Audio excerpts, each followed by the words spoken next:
Hi and welcome back to Brainbox Unleashed. Today we'll be covering the third chapter from the book Social Change and Development in India, and it's called The Story of Indian Democracy. The first two chapters have already been covered, and if you would like to watch them, you can click on the link appearing at the upper right hand corner of your screen, or you can click on the I icon. So let's begin.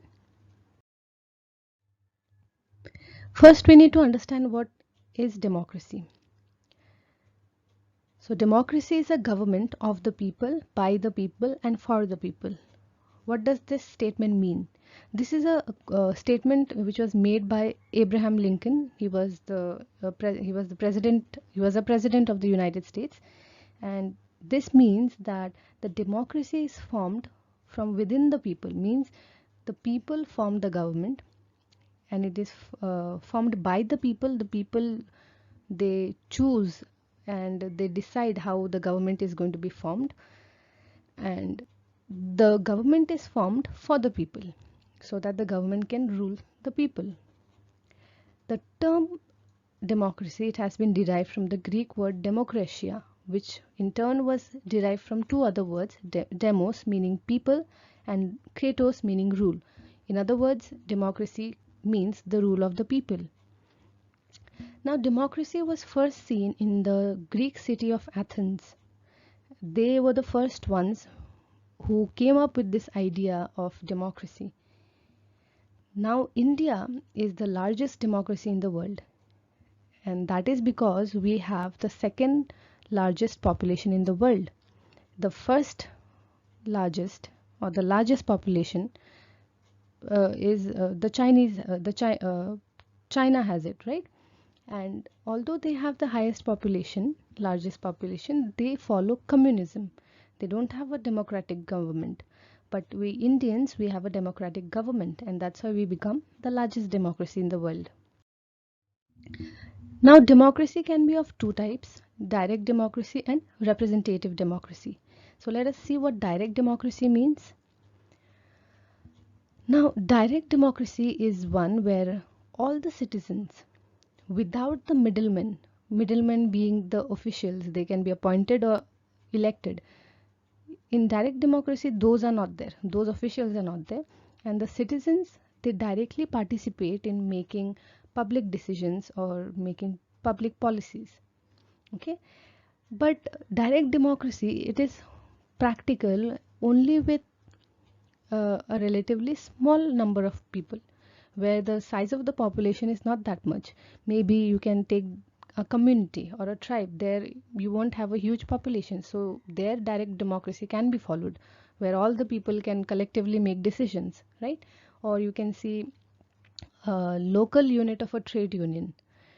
So suppose a factory, a, a, a company has set up factories in different parts of India. Say in Surat, the trade union there, the trade union of the Surat factory, they can follow direct democracy. They might have a direct democratic system of making decisions. All of them might participate and make decisions, make policies for the company or for the factory, right? But it won't be possible in countries where there is a huge population, or where the population is very complex. Like for India, we are a very stratified society, right? We are divided along many lines. For example, we have caste, religion, different languages, different tribes. So we are quite a complex mix of people, right? Same in USA, right? And most of the parliamentary or presidential system of government, that is representative democracy. So most of the countries have representative democracy. Now, what do we mean by representative democracy? In representative democracy, citizens elect officials to make political decisions, formulate laws, administer programs for the public good. Now, in this form of democracy, citizens directly don't make decisions, they don't make policies. Instead, they elect one, they elect people who will make decisions for them, right? For example, in India, we vote and we choose our representative, our MLAs, our MPs, and they in turn make policies, they make laws, and they implement these laws for the greater good of the people, right? So that is representative democracy. That means people choose their representatives who make policies. Okay. There are other forms of democratic government that have been talked about in your book, and they are decentralized governance and participatory democracy. Now, what is decentralized governance? Let us see. It refers to a system of transfer of political power and responsibility to subnational levels such as elected village councils and state level bodies. What does this mean? It means, I'll explain this with the help of an example. Say India. We are a vast country, right? And we have one national government, a government at the center. Now that government alone cannot govern the entire India. It cannot govern and control and administer each and every part of India. So the government has to transfer some powers to other governmental bodies at the state level and even at the local level, right? So other governments are formed at the state level, state governments at the local level, like the village panchayats, village councils, and these governments, these other governmental bodies, they have certain powers and certain responsibilities that they have to deliver, right? So that is called decentralized governance. It means that the power is not alone with one central authority. It has been decentralized. There has been a transfer of power from the central authority to other governments at the state level or the local level. Okay. Now, what is participatory democracy? Now, there has been a growing feeling that uh, people should be more involved in a democratic country. They should have more participation, and it should not just mean voting after every 5 years. Okay, so the concept of participatory democracy comes in. Participatory democracy is a system of democracy in which the members of a group or community participate collectively in the taking of major decisions. Now, in this form of democracy, the members of the group or the community, the people, they participate and they collectively uh, they participate in making decisions. Now, you may think that it is the same as direct democracy. So why have a separate form of democracy? There also people were making decisions here also. No, but that is not the case. In participatory democracy, people can only influence the decision making. They cannot themselves implement those decisions. Politicians will only make the implement the decisions and make the policies. Okay, just the people can have their influence on it.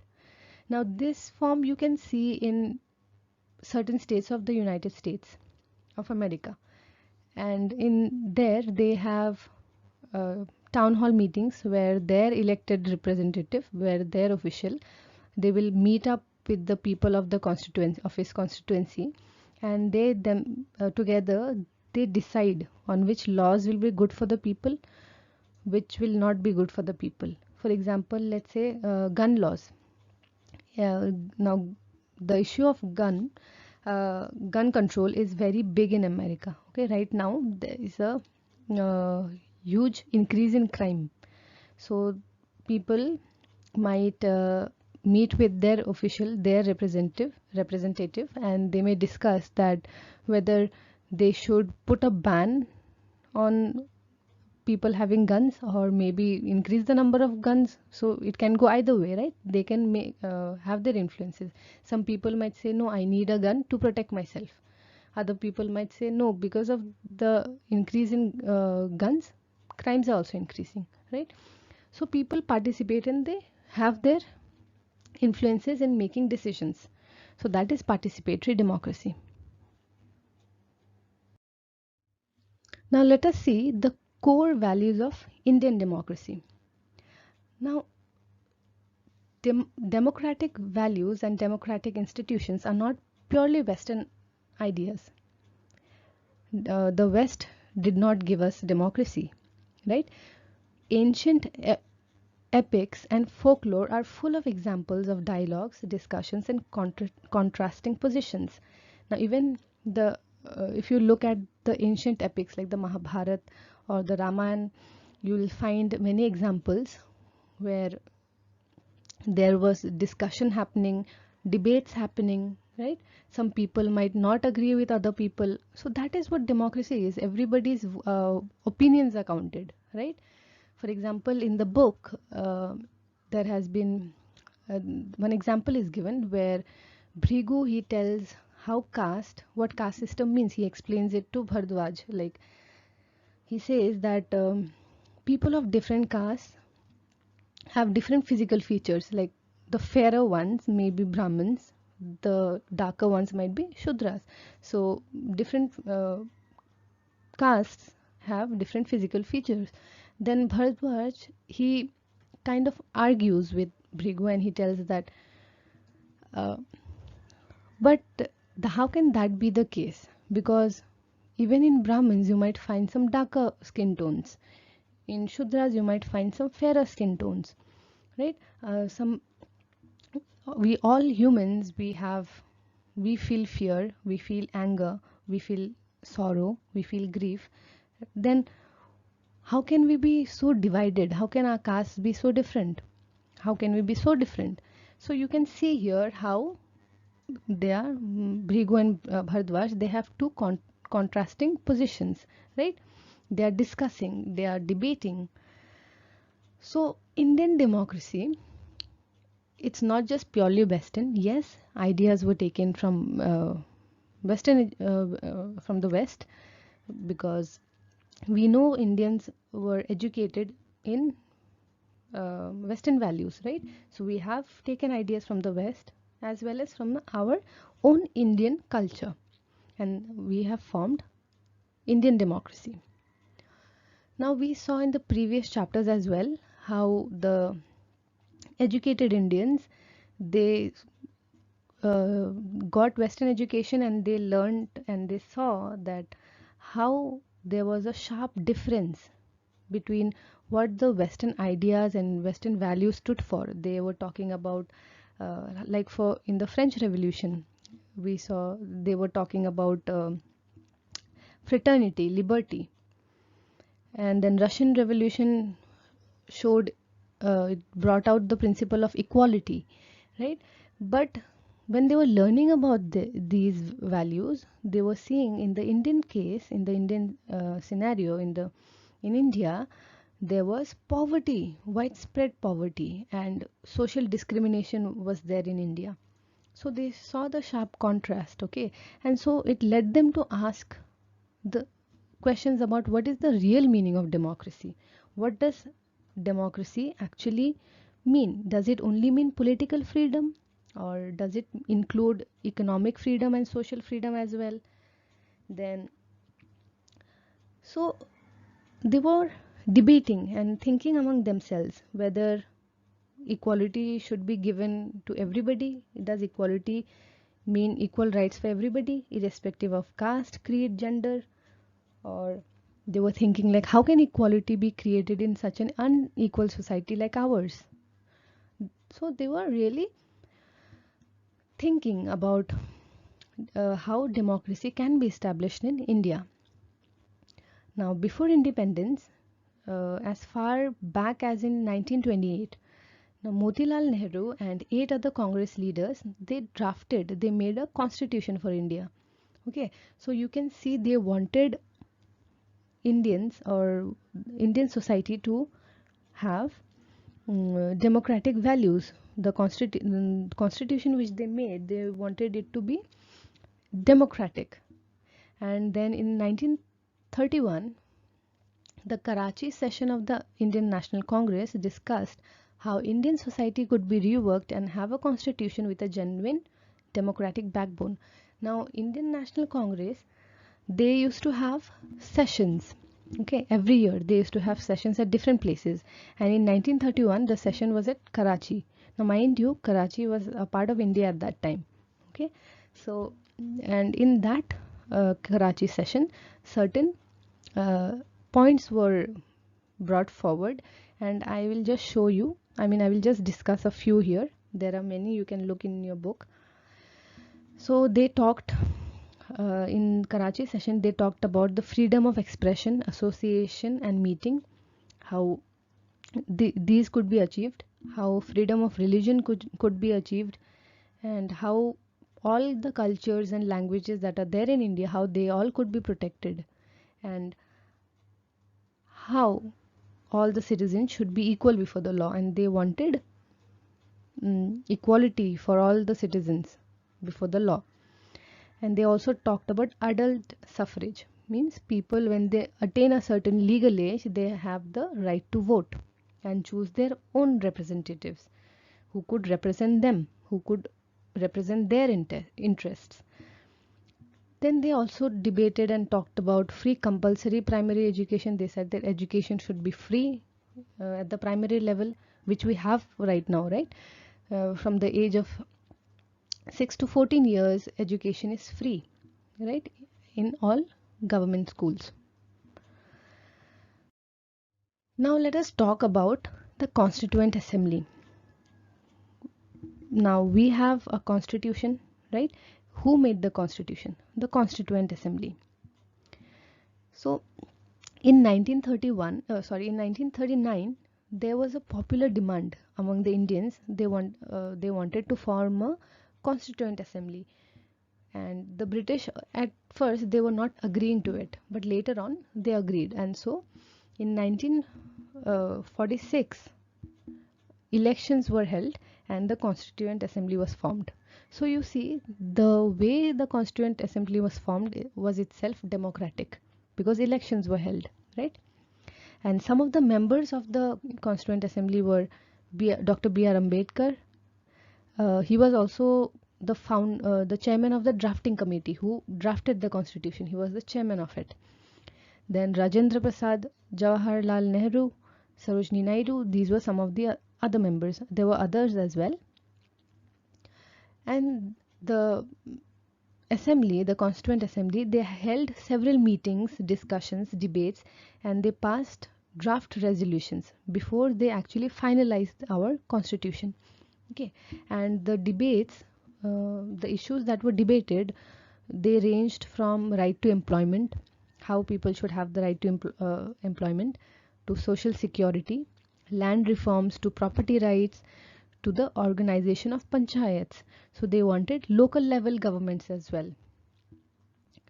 One such example was when in August 1946, the Indian National Congress's expert committee, they moved a resolution in the Constituent Assembly. And what was the resolution about?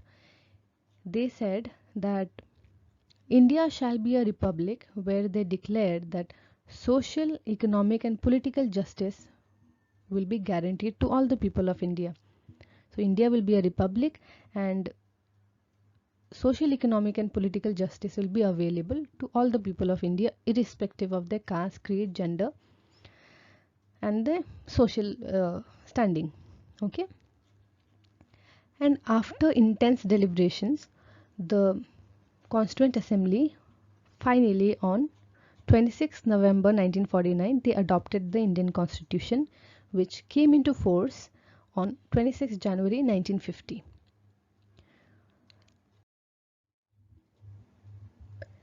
In the Constitution, we also have the Preamble. Now, Preamble is like a brief introduction to the Constitution. It tells us what the Constitution stands for or what it talks about. Okay, so let us see what the Preamble reads. It says that we, the people of India, having solemnly resolved to constitute India into a sovereign, socialist, secular, democratic republic. Now, we will look at these words individually. The words socialist and secular were not there in the initial preamble when the preamble was written by the Constituent Assembly. They were added by the 42nd Constitutional Amendment Act in 1976. Okay, and the word sovereign, it means that the Constituent Assembly makers, the constitution makers, they wanted India to be a sovereign nation, meaning they said that no foreign government will rule over India. We will have our own government. And then they wanted India to be socialist, meaning that the government will control the nation's resources and use them for the common good of the people. But we, although the word is there in the constitution, in the preamble, we are not completely socialist. We are a mix of socialism and capitalism. We have both. Okay. Then the word secular, it means that people will have the right to profess, preach, and practice the religion of their choice, and they will not be discriminated on the basis of their religion. Then they wanted India to be democratic as well as a republic. Republic meaning, say, the head of the state, the position of the head of the state will not be hereditary, meaning that suppose the head of the state dies and the position will not pass on to his son. A new head may be appointed or elected. So that is called a republic system. Okay, and the constitution makers, they wanted to guarantee justice to all the people. And justice of what kind? The justice would be social, economic, and political. Then they wanted Indians to have liberty of thought, freedom of thought, expression, belief, faith, and worship. Like I was saying, faith and worship. So it's already written here. That means they wanted India to be secular. Okay. Then fraternity. Fraternity meaning brotherhood. Brotherhood, so that the people of India would be united. And the word integrity was also added by the 42nd Amendment Act. Earlier it was just unity of the nation, but later it changed to unity and integrity of the nation. Then in our Constituent Assembly, this 26th day of November 1949, do hereby adopt, enact, and give to ourselves this Constitution. So like we learned earlier, the Constitution was adopted on 26th November 1949 and it came into force on 26 January 1950. We have come to the end of part 1. I hope you've understood whatever was taught today, and if you want to leave me a feedback, you can just drop a comment in the comment box. I hope you found this video helpful. Thank you for watching and bye bye.